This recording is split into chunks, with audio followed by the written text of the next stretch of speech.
As a child growing up in a Southern California suburb, I always felt disconnected from nature. I remember thinking of the natural world as something separate from myself, something I had to seek out and find, travel to, or even search for, something that didn't exist within the concrete jungle of my hometown. Everything changed when I moved to Tallahassee, Florida in the summer of 2021. I was so impressed to see the way that nature made its way into cities, forest off the side of highways, wetlands in neighborhoods, northern cardinals chirping you awake, and barred owls singing you to sleep. In my nearly 3 years here, however, I found that the city is changing. Development and urbanization are replacing the once natural areas around the city. Apartment buildings are sprouting instead of wildflowers. Roads bulldoze the once empty fields, and slowly but surely, the green spaces of Tallahassee are turning gray. According to the United Nations, more than half of the global population lives in urban areas, and this number is projected to jump to over 2/3 by the year 2050.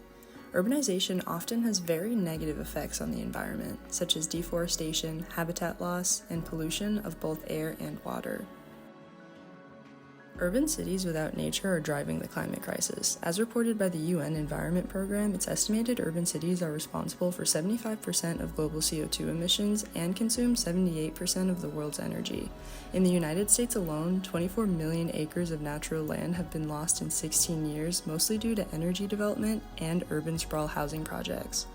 It would seem the whole world is turning gray, not just Tallahassee. The battle between cities and nature got me thinking. Why do we have to keep them separate? Have we forgotten humans are part of the natural ecosystem as well? Why do we believe civilization has to exist without nature? Despite our efforts to keep nature out, it continues to creep its way back into cities to restore the balance it knows we both need. It whispers to us in the flowers that grow through concrete, in the bird's nest on our rooftops, in the foliage that covers our bricks. It seems the earth is inviting us to reconnect with her, patiently waiting for us to accept her invitation, leaving little reminders of her summons. What would happen if we accepted?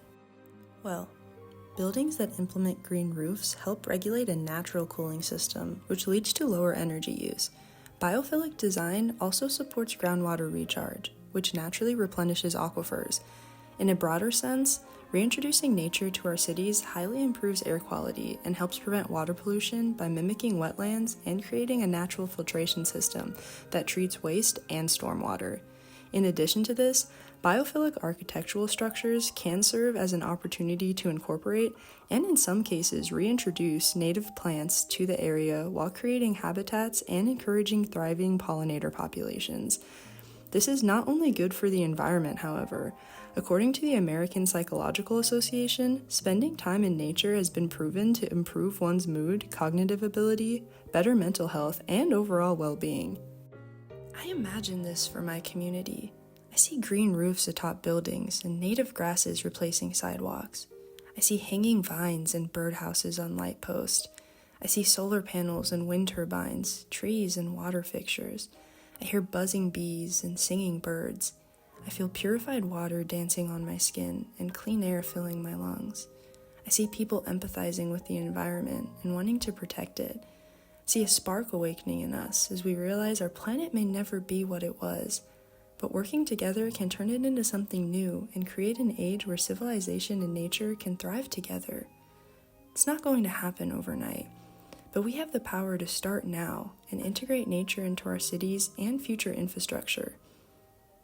Now, imagine what your city would look like greener, beyond man-made parks and trees growing out of the sidewalk. What does it look like? What does it feel like? Is it what the people of your community will see 100 years from now? Will it be worse? Will it be better? The answer depends on us, and if we accept nature's invitation to reconnect.